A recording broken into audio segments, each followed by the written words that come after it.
Hello and welcome to a special edition of Web of Light. And I am Dr. Kevin. Today, we intentionally have no Angie for this show. Angie has bowed out, and we are doing a show called Surviving the Trump Presidency. My co-host for this show is going to be Matt Connarton, who co-hosts regularly with me on my radio show. Welcome, Matt. Hey, thank you for having me. Thank you for having me back. Actually, this is my second time on the show. Technically, excuse me. Technically, yeah, absolutely. And, you know, Matt has his own show called Matt Connarton Unleashed. And they do a lot of political stuff. We tend to not do a lot of political stuff on Web of Light. But it seems like we are at a turning point in America's history. And the goal of this show is not to Trump bash. It's not to get up on the high, the high and mighty or point fingers or things like this. I've invited Matt today for us to actually have a reasonable conversation of exactly what Trump has said, what he's done to date, as hypeless as possible. Which we all know is a little asking a bit much of me. Right. You're better at it than I am, Matt.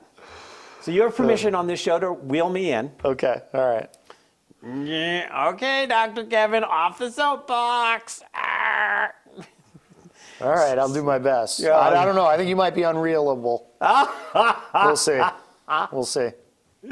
Well, so, but in the tradition of Web of Light, I'm going to start this. We're going to be reviewing Trump's 100-day plan, talk about some of the things going on, and how did this come about, because this is probably one of the most unique presidential elections that America's ever seen. Oh, absolutely, I agree. So I chose this to start our conversation today. This is said to be an ancient Chinese curse. May you live in interesting times. And we do. And we do. There are a lot of interesting times coming up. And so as we start to go over the 100-day thing, and I've actually cut and pasted for us to review his actual words. Now, we all know that President-elect Trump, and we will be respectful here, President-elect Trump has already learned the first rule of politics, which is say whatever the person in front of you wants to hear. We saw this in his travel around the country thank you speech, where he said things like, well, that was a good soundbite, but now here's reality.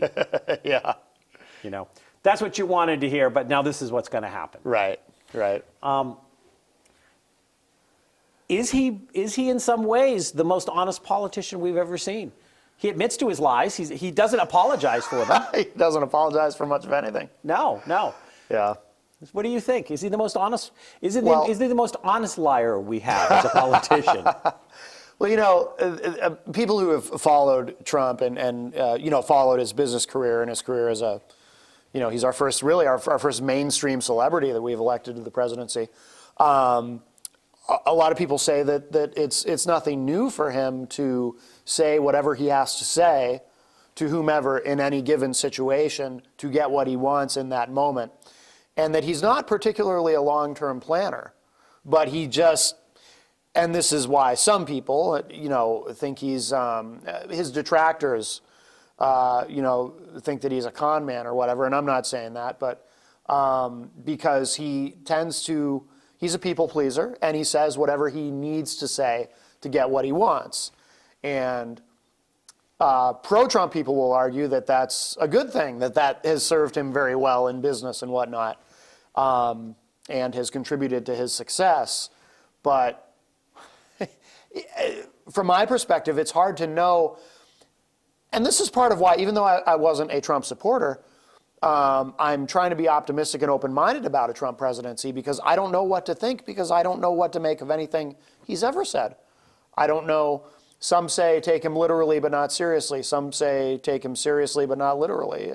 who knows? He's kind of a blank canvas in that. What has he ever said that means anything? Maybe none of it means anything. I don't know. Well, so what we're going to start with is we're going to go through the 100 days, and we're going to go through it kind of quickly. We did this on the radio show, and I think we only got about halfway through it. Yeah. Because we got into some pretty heavy discussions. And, and for our viewers, again, if you would like to hear a copy of the radio show, just go to mydrkevin.com or send me an email at drkevin@weboflight, DRKEVIN, at weboflight.com, or go to Ohm Times, which is the host of my radio show. And you can listen to this radio. It's still available, still on the archives. And in fact, I will post it out again after the show has been released. So the first thing he said that he wanted to do was propose a constitutional amendment to impose term limits on all members of Congress. Now, we only have had term limits on presidents since FDR, because he won 4 times. And Congress said, oh, no, that's not good for the country to have a president that's that much power. And he served 3 terms, yeah. Well, he was elected 4 times, though, right? Because he died after the very beginning of his 4th term. Not sure. I thought he only... Okay, no, perhaps, yeah. I might be confused. Yeah, he was only a few months into his 4th term, I believe. Okay, FDR? FDR. Okay. Somebody will fact check this and post a comment underneath it somewhere that says that, either verifying yes or no. I'm not going to pull out my iPhone and look it up. Yeah. But I believe he was elected for a 4th term. Okay. And then only served a little of it and then died. Okay. So, constitutional amendment for term limits on Congress. Do you think that this is what the American people have been asking for? I think a lot of people like the idea of term limits. I'm kind of ambivalent about it. I don't think it really solves any of the root issues. It's also a pipe dream. I mean, it's you're not going to. It's something that's never going to happen. I mean. He might as well say everyone gets a free unicorn. I mean, it's just something that sounds good. It's not tenable in any way. Okay. Well, this is one of the things that he, interestingly, has not backed away from. Yeah. Now, McConnell has come out and said, not going to happen. We're not going to support you on this. Right. This is a pipe dream. Right. Exactly. He has not been known to take opposition or rejection well. If he stays with this, do you think he's going to dig in? No, I don't sense this is something that he's passionate about. I think it's something that sounds good. He's positioned himself as such an outsider that it sounds good to hear him as the outsider saying, "Here's part of the problem. Here's how we fix it." But he's got to know that it's not going anywhere. No, I think he'll let it go. Okay, so we've been seeing a huge rise in the last 5 to 7 years, if that long, of petitions and things and the internet, and of course we go back to social media overthrew Egypt, and that the common voice has more power than ever. Do you believe that's true? Oh yeah. You can't hide much anymore. It's like when the Arab Spring was happening. I remember saying, the revolution may not be televised, but it will be available online. You can't hide much. Everyone's got a camera phone. Even in countries where you might not expect them to be up to date on technology, everybody's got a camera phone. I do think that in that regard, people have more power than ever. So if the American people actually decided that they wanted to limit Congress, that the only way to clean up the corruption was to cycle people out, that it would be harder to have corruption. Now, you say you're not sure that you agree with this. Well, I'm not sure that it solves the real problem. Even if you term limited people out, you've still got bureaucrats. So much of the power in Washington is with the bureaucrats who they don't make laws technically, but they they do affect policy. They can change rules and rewrite rules and all, this myriad of government agencies that we have. And, you can term limit out some of these people who serve in Congress, but the bureaucrats are still there working in these agencies. I just don't know. I think the real, plus, people who oppose term limits, I'm ambivalent about it. People who firmly oppose term limits will say, well, we have term limits, they're called elections. So I think and I think that's a good point. And I think the real key to this is the American people need to start to say, throw the bums out, which they already say, but they need to mean it. You hear it all the time. People say, oh, throw the bums out, throw the bums out. Then when it comes to election time, I accept my bum. I kind of like my bum. I just saw an ad, my bum talking about all the great things he's done for my district, for my ward, whatever, for my state, and all the money that my bum has continuing to flow. So, but everybody else is bad. But you will just continue to have a 90% incumbency rate, even though Congress typically has somewhere between a 5 to 10% approval rating. So we're not going to spend too much more time on this. We get a lot of things to get through. But if people say that it would be a step in the right direction, then they need to get on the bandwagon and push this agenda. Yeah. Because Congress will not limit itself. Right. Congress won't even stop from giving itself a pay raise after it's cut everybody else's pay. Sure, yeah. We don't have enough money to give an extra $5 to the 78-year-old person that's living on food stamps a month, but we can give ourselves an extra $10,000 a year. That's where the phrase midnight pay raise comes from. Yep. Yep. When no one's looking. Yep. A hiring freeze on all federal employees to reduce the federal workforce through attrition. It sounds good, but is it feasible? Because not all the bad, in fact, the bad people tend not to leave. Right. It's true. Yeah, yeah. People that can get jobs in the corporate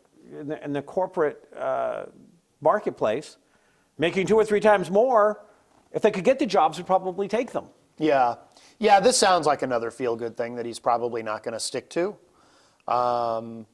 It sounds good, if you believe, and I'm a limited government guy. I think government's too big. But I think the way to fix that ultimately is you gotta dig in. Each of these government agencies needs to figure out how to make things more efficient. And then you can shrink the workforce within government that way through efficiency. The thing about the government is not a particularly modern organization. The only one I've ever heard really talk about this a lot is Newt Gingrich. But Newt Gingrich talks about how the government needs to modernize. The government needs to, anyone who's ever stood in line at the DMV knows this. So it's kind of just a feel-good, hyper-simplified solution. Oh, a hiring freeze, that'll shrink government. It's more complicated than that. Okay. So you think his first 2 things, even though they're the first 2 things out the gate that he says he's going to do, yeah, are just making people think that he is actually for the people. Yeah. What's the expression? All hat, no cattle. Is that what they say in Texas, I think? Yeah. Well, and of course, if we decrease the employee federal government workforce, I've seen estimates as high as up to 40% could be decreased, and actually the government could be more efficient. Okay, I don't remember where I saw that, but there was some like think tank analysis of that we could decrease the government up to 40%, and it would not run any less efficiently than it runs now. Yeah, no, I believe that, but you got to do it in the right order. You got to create that efficiency and then start laying people off. Not to sound cold about it, but then all those people go back into the unemployment numbers. Well, and then people are screaming about those. Right. What are we going to do with all those people? Right. Well, you can't. Not to sound cold, but there's nothing. That's just life. There's nothing you can do about that. We just passed the Christmas season. And every year my tradition is to watch, I think it's the 1951 or 2 version, I think it's 51, of A Christmas Carol with Alistair Sim playing the role of Scrooge. Yeah. And in one of his more famous lines, he asks, "Are there no more workhouses?" You remember that line? No, because I haven't seen that in so long. I don't remember that specifically, but. When they want him to donate to charities that are going to hand out food and stuff like this, and he goes, Right. "You know, are there no more workhouses? Are there no more debtor prisons?" Right. Well, I'm not a big fan of debtor prisons. No. But what do you think of workhouses?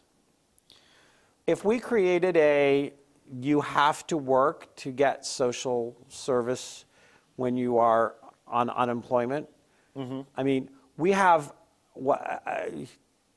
President-elect Trump wants to put $1 trillion in fixing infrastructure in this Which I country. agree with. There is a ton of stuff that we never get to, or we can't afford, or there's hiring, because there are hiring freezes in every state on some level, something like this. And people are getting checks that are staying home, that don't have to take jobs if they pay less than what the job was that they left, and can do that for 12, 18, 24 months. Should we have some version of workhouses? Well, we should have, what do they call it, welfare to workfare. I've heard that, although I haven't heard that phrase in a long time. I think that the system should be improved to encourage people to go back to work and not get trapped in the system, which I think is what happens to a lot of people. A lot of people get kind of trapped in the system. On the other hand, I think it's really important to be careful about, because a lot of people who don't like any kind of social government programs at all, like unemployment, like welfare and whatnot, they talk about anybody who's, quote, on the dole as though they're just a leech and a loser and a bad American. And I suspect that the vast majority of people who get some sort of assistance like unemployment, it's not because they want to do that. It's not because they feel good about not working. It's because, this is the hand they've been dealt. And I think there's a lot of demonization of these people that goes on, particularly among conservatives. But having said that, there's always room for improvement, and I think government can do certain things to encourage people to go back to work and not get caught up in the system. You see it in the inner cities with, mothers having children and the fathers take off, and then sometimes people get caught up in the system because what else do you do? If you've got kids to take care of, you can't afford a babysitter while you go to work, so you end up again, I hate that phrase, but on the dole, and you get trapped. When we, and I am going to do my world famous trick of talking out of both sides of my mouth here. You should run for office. Well, you're the second person that said that to me today. The system, and this is all about reducing the federal workplace, was the conversation that it started. But the system inherently is broken when it comes to welfare assistance of any kind. Sure, well, I agree. And tons of abuses, but that does not mean it's not necessary and doesn't need to be overhauled. Right. But it needs to be looked at. And again, you pinpointed it about all negative and bad, and we go back to, we have what we have today because we have, in many cases, taken away, not provided for people becoming adults in this country to have good critical thinking skills. So everything gets dumbed down, black and white. We're not going to try to have you understand the complexities. Yeah. We're just going to make it a very easy choice. And everything is an either or. Either they're all losers and bad people, or we're bad people because we don't want to help people in need. Right. And we have we have a million shades between that. Right. That seem to get ignored. Right. Binary thinking is what is encouraged, unfortunately, where everything's just ones and zeros. Yes. Well, and I think that binary thinking is the bread and butter that Washington gouges itself on just to keep in power. Can raise a lot of money with training people to think that way, binary thinking. Yeah. Yeah, and stimulate a lot of people through fear. Oh yeah, absolutely. Huge fear. Okay, so he wants a requirement that every new federal regulation, 2 existing regulations must be eliminated. This one I like. Okay, go ahead. This one I like. Because, anyone who's had to deal with the federal government in terms of running a business will tell you that the federal government has far too many regulations. Government is great at creating laws and creating regulations and creating taxes and whatnot, but this is the libertarian in me coming out, but is terrible at getting rid of anything that either no longer serves a purpose or actually does more harm than good. So I love this. I mean, I want to be careful about what regulations we get rid of. I don't want to be getting rid of environmental protections. I don't want to be getting rid of a regulation that says, the local factory is not allowed to dump toxic waste into our drinking water. So I want to be smart about it. And unfortunately, I don't think a Trump administration will be smart about it necessarily because, he's got a cabinet full of climate change deniers. But I do like the idea. I do like the idea of getting rid of a lot of unnecessary regulation. And I like the idea of getting rid of a lot of unnecessary regulation as well. I do think that it is an opportunity to get rid of regulations that are costly, that need to be in place. Mm-hmm. They're not going to get rid of the regulation that, is the third stamp approval that's going to stop something from happening that's going to support the small entrepreneur. I will tell you that right now. Yeah. I have seen nothing that supports the small entrepreneur in the Trump administration. Right. It all supports the big business getting bigger and wealthier and more money going in that direction. Well, in any administration. I've been saying for years, every politician who's ever run for office at one point or another has said in a speech or in a debate or to the media something to the effect of small business is the engine that drives this nation's economy or something like that. And it is like pulling teeth to get any of these people to ever actually do anything for small business. It does not happen. You're right. So we're going to move through 4th, 5th, and 6th. I'm going to combine into it's a 5-year ban on White House and congressional officials becoming lobbyists after they leave government service. So I don't think that that's enough. But 5th, a lifetime ban on White House officials lobbying on behalf of a foreign government. I don't think that, I think that that's enough. Mm-hmm. And 6th, a complete ban on foreign lobbyists raising money for American elections. So the 5th one has some irony to it, but the 5th or the 6th? Wait, I'm sorry, I might have gotten my numbers. A complete ban on foreign lobbyists raising money for American elections. That one, yeah. That one's got some irony given recent events. Yeah. So it's okay for them to hack and affect it in other ways, but not 1 ruble should ever cross the borderline, the date line. Right. Not that I'm saying anything. Right. Here. Yes. No. Lobbyists. This stuff I love. Yeah, absolutely.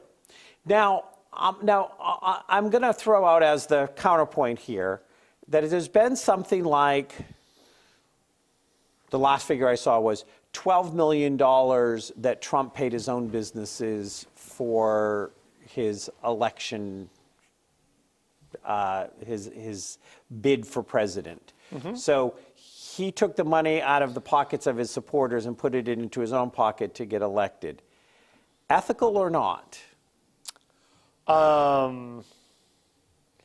Yeah, it does raise an interesting question because, for example, he was spending campaign money on office space in Trump Tower that was being used for his campaign.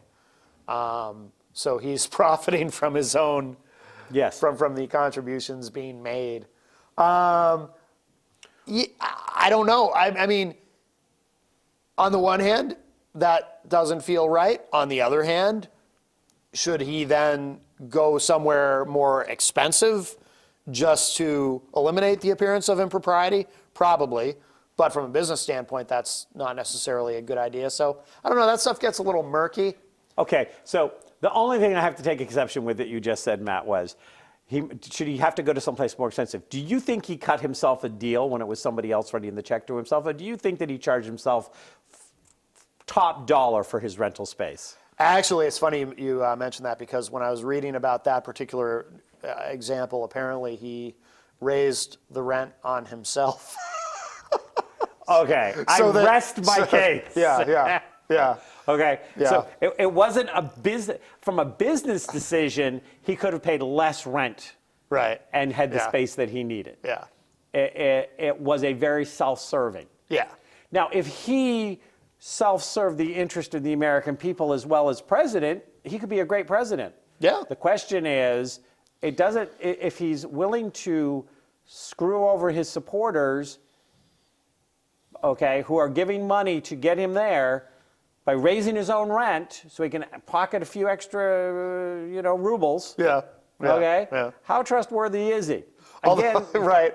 Although there's a part of me that says, it's Good for him. It's kind of, well, I was going to say there's a part of me that kind of says, buyer beware. If you're going to give Donald Trump your money, what do you think's going to happen? Yeah. Who's it going to most benefit? Right. Yeah. It's so funny. I just read that NBC has now made him executive producer of The Celebrity Apprentice, which Arnold Schwarzenegger is taking over as the host. Yeah. So who cut ties with him? Yeah, that part's weird, because I thought they wanted nothing more to do with him. Well, until he get elected for president. Yeah.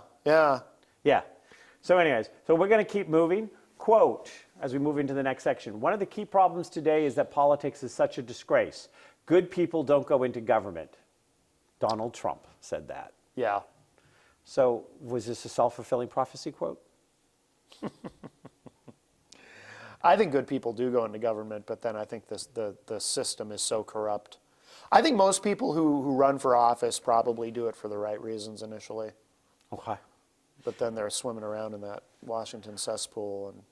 Well, and if you keep being told, well, it doesn't work that way. You have to give a little to get a little. You have to do a little of this to do a little of that. Well, you're not selling out your values. You're still getting what you want over here. Well, sometimes you have to just set priorities. I mean, I could write the dialogue for the Chatter. Oh, yeah. I could write this sitcom. Yeah. Okay. So we're going to go through these, because this is called Surviving a Trump Presidency, and I've actually, as always, spent more time on this than I wanted to, because we want to talk about the fact of, we really want to look at what he's going to do.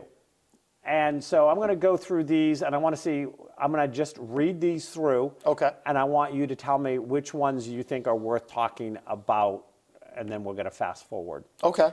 First, he'll announce his intention to renegotiate NAFTA or withdraw from the deal under Article 2205. If you can get us a better deal on anything, great. I'm all for it. I'll announce a withdrawal from the Trans-Pacific Partnership. That would fall in the same thing. Great. Sounds good. Direct Secretary of Treasury to label China a currency manipulator. Of course, we now have a new China crisis, as they caught one of our droids under the Sea of China. Yeah. I get very nervous about his attitudes toward China. They own us. They own all our debt. Yes. Well, but, it's offset by the fact of which part of us Russia owns. Fourth, I'll direct the Secretary of Commerce and the U.S. trade representatives to identify all foreign trading abuses that unfairly impact American workers. I would like to see how this plays out. Yeah. I mean, it sounds good. It does. I like that. I like that. And direct them to use every tool under American international law to end those abuses immediately. Yeah. I'm not sure why there's a thought process that that's never happened before. I would think that would be happening, because I would think any president and any Secretary of Commerce would want to claim that they're ending abuses. And so... they don't care. You think Barack Obama cares about that? I will lift the election restrictions on the production of $50 trillion worth of job-producing energy American reserves, including shale oil, natural gas, and clean coal. So... that stuff makes me nervous. Yeah, that's... Because I read that as, screw the environment. We'll just... we're going to screw the environment. We'll continue to wreck the planet. Yeah. We'll get some jobs out of it, so don't worry about it. It's fine. Yeah. That's how I read that. You know, and of course he was one of the, you know, and he had a big stake in Standing Rock. I'm sure he wasn't thrilled how that went down. Right. Though we have to keep our eyes open for that, because they're going to come back around in some other way when they think no one's looking again. That was so cool, by the way, all those veterans who went there. Yeah. Awesome. That was Awesome. really cool. Lift the Obama-Clinton roadblocks and allow vital energy infrastructure projects like the Keystone Pipeline to move forward, and cancel billions in payments to the UN climate change program and use the money to fix America's water and environmental infrastructure. So the pipeline kind of falls into the same category as the shale oil. There's got to be a balance. Mm-hmm. Maybe we have overbalanced to a certain point. I cannot stand here and say, or sit here, and say that I know for a fact that we, you know, may not have overcorrected. Right. But it's a delicate, you know, when we say delicate balance that needs to be looked at constantly, Yeah. with a clear, unemotional eye. Yeah. I don't know that we're describing our president-elect's strongest suit. We are in a good position in terms of energy independence, but I would like to see more of a focus going forward on clean energy. And there are jobs to be created following that path. Absolutely. Absolutely. Well, you know, maybe if somebody could convince Trump to invest some of his millions of dollars into clean energy sources, we'd see that they'd be going on the table. So Yeah. maybe maybe we just need to get him to change his personal portfolio, Yeah. and then he would change the priorities of his administration. He won't go for wind energy because apparently he thinks wind turbines are ugly. Oh. If we could put a whole set of wind turbines outside of Washington, D.C., we'd never need oil again. That's true, yes. Will Rogers said, "A fool and his money are soon elected." Yeah, Will Rogers said that back in the early 1900s. yeah. Well, I mean, we do, you know, look at, I mean, speaking of fools, I mean, George W. Bush, I thought was a terrible fool, but he had, you know, the Bushes are a very wealthy family with a lot of wealthy donors, and, you know, we had him for 8 years. So I don't necessarily think Trump is a fool. I think he's a lot smarter than George W. Bush, but. Okay, so additionally, he is going to cancel every unconstitutional executive action, memorandum, and order issued by President Obama. What does that mean? This is a man who has made how many unconstitutional statements since he has become president-elect? At least 2 or 3. Sure. Well, so here's the problem with this. Yeah. The word unconstitutional has no objective meaning anymore in politics. It's completely partisan. When you have a Democratic president like Barack Obama, every time he signs an executive order, every Republican in the country screams, "Look at this lawless imperial president just governing by executive order, and that's unconstitutional," and this and that. And of course, you see the same thing in the inverse. When we have a Republican president, any executive order a Republican president signs, you have every Democrat saying the same thing. "Oh, this president's lawless. He's doing everything by executive order." So it's completely a partisan thing. So the word unconstitutional doesn't even mean what it's supposed to mean in this particular context. Unconstitutional ends up just meaning whatever a president does that you don't like. If you're the opposition, you just say, "Oh, that's unconstitutional." And by the way, people conflate unconstitutional with non-constitutional. Because to me, unconstitutional means anything that directly violates the Constitution. Non-constitutional would be something that just isn't in the Constitution, but doesn't necessarily directly violate anything of it. But now people just call everything they don't like unconstitutional. Okay.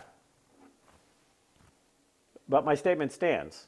He has made statements that go directly against the current Constitution as it stands. Are you challenging? No, I'm not. No, I'm just trying to think of an example. Like, what is he? In terms about the flag burners. Oh, yes, you're right. Yes, yeah. Trump wants to put flag burners in prison, and yeah, I mean, even a lot of very conservative, patriotic people in this country understand why you can't do that. You can't put a clause banning or create a law banning a specific form of expression. You can't put that into the very document that's supposed to guarantee our freedom. You know, I forget who said it. The First Amendment isn't there to protect popular speech. It's there to protect unpopular speech that some people find offensive.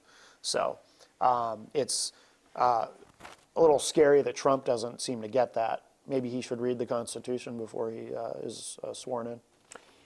Second, he's going to begin the process of selecting a replacement for Justice Scalia from one of the 20 judges who will uphold and defend the Constitution of the United States. Again, your point, the Constitution has become a partisan document in their mind. Right. It's used that way, yeah. Cancel all federal funding to sanctuary cities.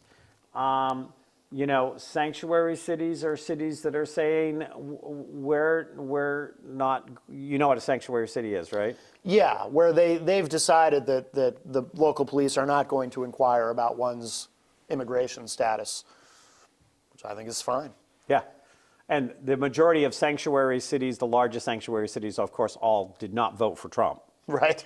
There is no retaliation energy there. Yeah. There's definitely. You're the one that, I mean, you didn't coin the phrase, I know, but you're the person I most associate with this phrase because I've heard you say it 10,000 million times, I think. And that was just over coffee the other day. Yes. Follow the money. Follow the money. Always. Follow the money. Always. Fourth, begin removing more than 2 million criminal illegal immigrants from the country and cancel visas to foreign countries that won't take them back. So criminal illegal immigrants. Well,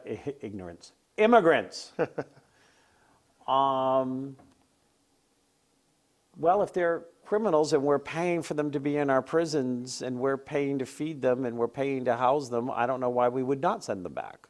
Yeah, I'm fine with that. I Yeah. don't have any problem with that. Fifth, suspend immigration from terror-prone regions where vetting cannot safely occur. All vetting of people coming into our country will be considered extreme vetting. So all people, all vetting of people, not, he's saying we need to be more stringent in our vetting of people. Yeah. He's not saying we need to be more stringent with just Muslims Right. or, you know, any other people that he's taken exception to. So that's women, that's, oh, I'm sorry, go ahead. I don't have any particular problem with that. I didn't like, you know, when he said, you know, we're going to ban all Muslims from entering the country. I mean, that's just bigoted. But saying, I mean, from what I understand, we already have a pretty stringent vetting process. It takes 2 years on average just to get in. But if he wants to, and he probably knows that, by the way, but he knows it sounds good. So you think it's another soundbite? Yeah. Okay. Yeah, I do. Politics is the art of looking for trouble, finding it everywhere, diagnosing it incorrectly, and applying the wrong remedies. Groucho Marx. I had not ever heard or read that quote, but I love it. I love it. It is so accurate. That is a great quote. So the next things he's going to do, Middle Class Tax Relief and Simplification Act. Is he going to be able to simplify our tax system, or are they going to keep it? I always loved the idea. Reagan tried to do it. And why did he fail, do you think? I don't know that he failed. I think he was able to get some of that tax reform passed. But it's difficult. You know, the tax code, to a large extent, is what gives Congress their power. But I like the idea. Will Congress support something that might actually make them do more of their job and less of their jockeying? No. So this is something else that we're probably going to see go away. He may push it. I hope he does. I like the idea. Okay. So, and their numbers are here, and I'm sure at some point as we're talking, this is appearing on the screen. Again, I cut and paste this from his release statement. Yeah, his 100-day plan. Yep. Yeah.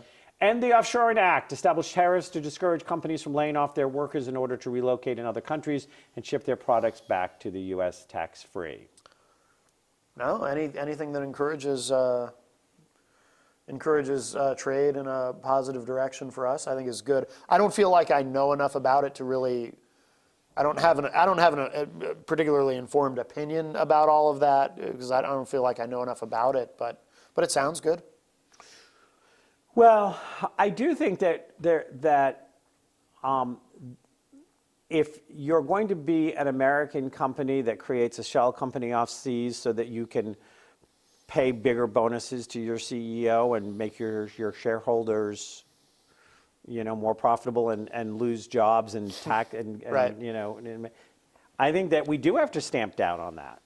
I don't think that that's creating, isolationism, which was the big concern for a long time. Was that we were that back at the beginning of the last century there was all this stuff about us trying to stay out of the war and stay out of everything, and we were trying to kind of like we don't need anybody else. We have everything we need internally.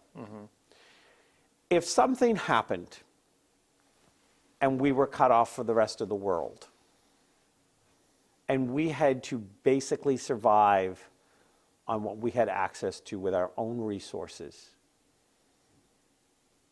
and everything else went away, how do you think America would fare? Well, it would be I think there would be a terrible adjustment period.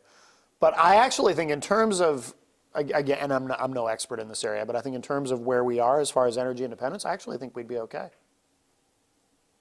Okay. In the long run. In the short run, it'd be rough. We could produce enough food to feed our own people. Yeah, I think so. We have enough resources. Okay. I think so. Okay. Are we too much in bed with the rest of the world to our own detriment? Yeah, I mean, that's why we have so much of the military conflict that we do. War is a business. War is business. It's our greatest export. Yeah, and which key people, some of who are involved in the upcoming Trump administration, make lots of money off of. Yeah. Okay. American Energy and Infrastructure Act leverage public-private partnerships and private investments through tax incentives to spur $1 trillion in infrastructure investment over 10 years. It is revenue neutral. Now, he has just put a real deficit hawk on his cabinet, who was part of the people that were saying when he said this during his running that this would not be feasible. Why is he putting people in place in key positions that are in opposition? Because this is not the first time this has happened. There's a couple of ways to look at that, I think. One is, a positive spin on that is it's the team of rivals theory, and the idea that you surround yourself with people who don't necessarily agree with each other and who don't necessarily agree with you, so that you don't have a bunch of yes men. And that way you can be open to a variety of opinions and people who are going to challenge your own positions or beliefs, which can be very positive, I think. But of course, there's also the theory that Trump just doesn't actually mean anything he says because he doesn't actually know anything about anything and just says whatever sounds good. Foreign policy, for example, I like some of the things that he's said about foreign policy and doesn't seem to have any particular appetite for interventionism and getting more involved in these sectarian conflicts and whatnot. But then he surrounds himself with these generals who are very hawkish. So I don't know. And his tax plan, because you mentioned he had brought on a deficit hawk, his tax plan, as stated during his campaign, would just, any economist who looks at it says this is going to blow a giant hole in the deficit and just make it far worse. So maybe that's a good thing, him bringing on a deficit hawk who's going to rein him in on that, So we'll see. I'm trying to be an optimist. School Choice and Educational Opportunity Act redirects education dollars to give parents the right to send their kids to the public-private charter magnet. I'm all for that. Me too.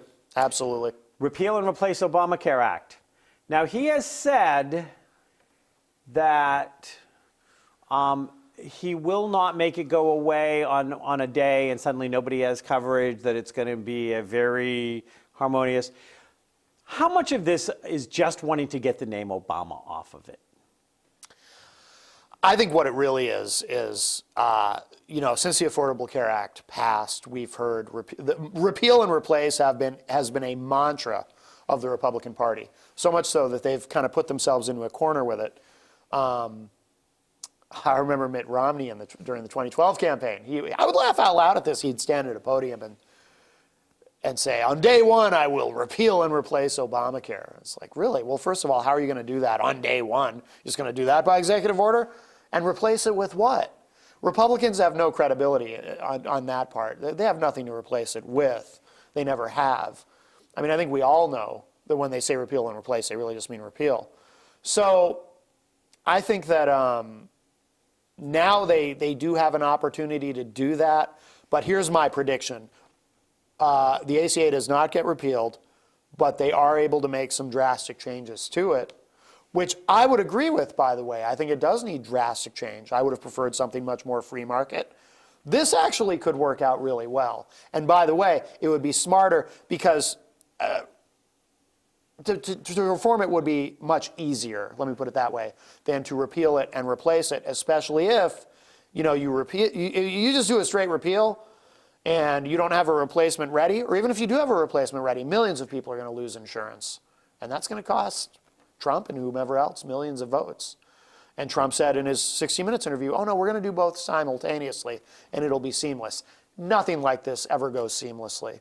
No, but he did also say that whatever comes in will make insurers cover pre-existing conditions, because that was a big thing. And that's where a lot of people were afraid of. Exactly. Of, you know, your company cuts you by 5 hours a week. Oops, you don't no longer have health care. Seen it happen. Yep. You get laid off, whatever, and then you can't because, suddenly you have pre-existing health conditions, and what are you supposed to do with them? Yeah. Affordable Child Care and Elder Care Act allow Americans to deduct child care and elder care from their taxes, incentives. Now he's talking about creating a more complicated tax system. He's going to simplify it on page 1.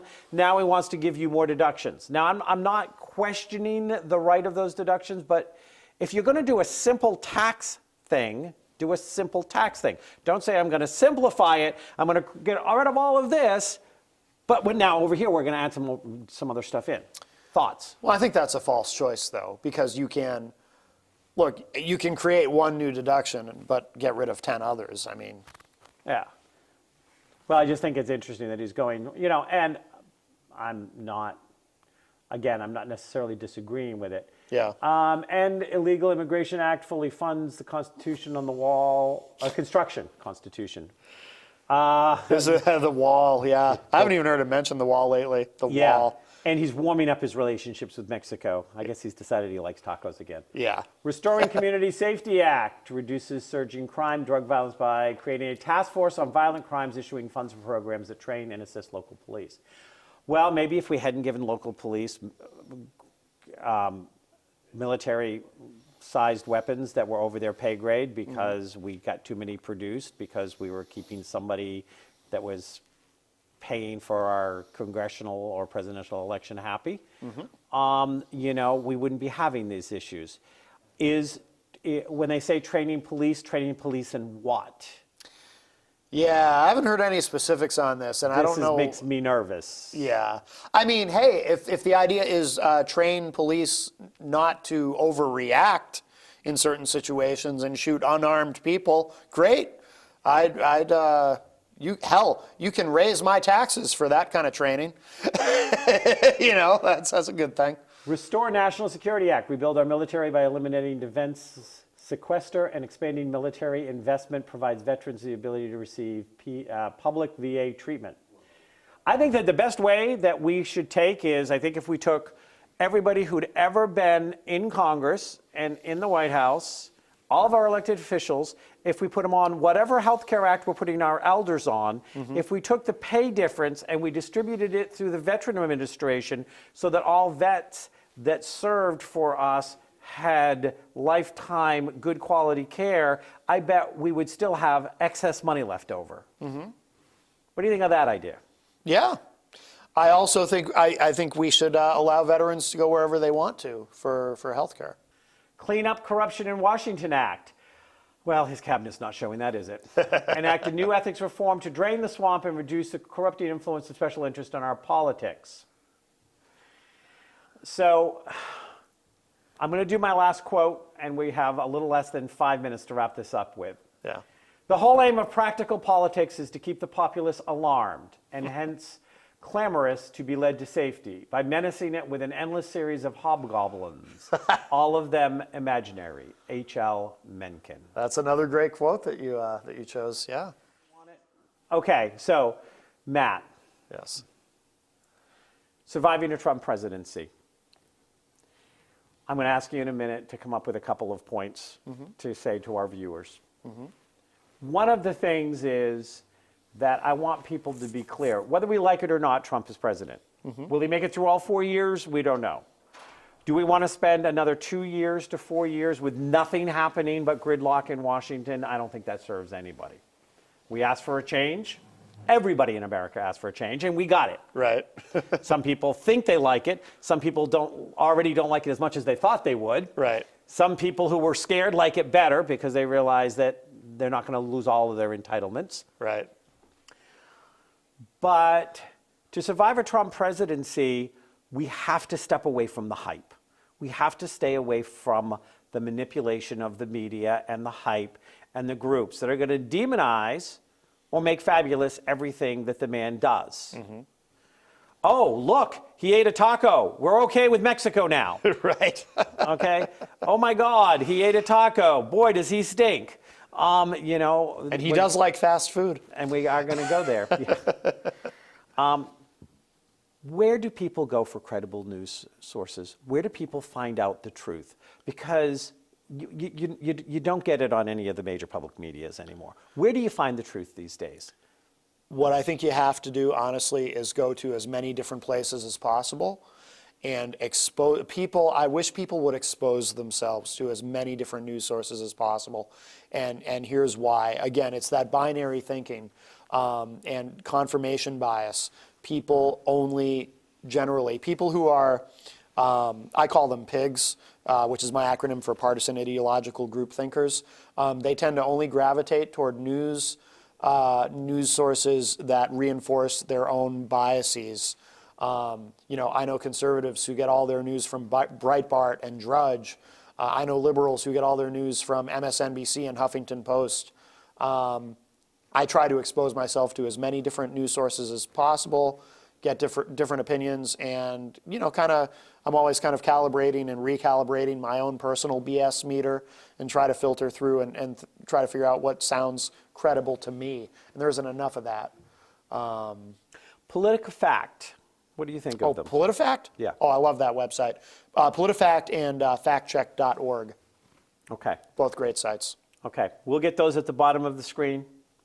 So, how many of these things describe Donald Trump?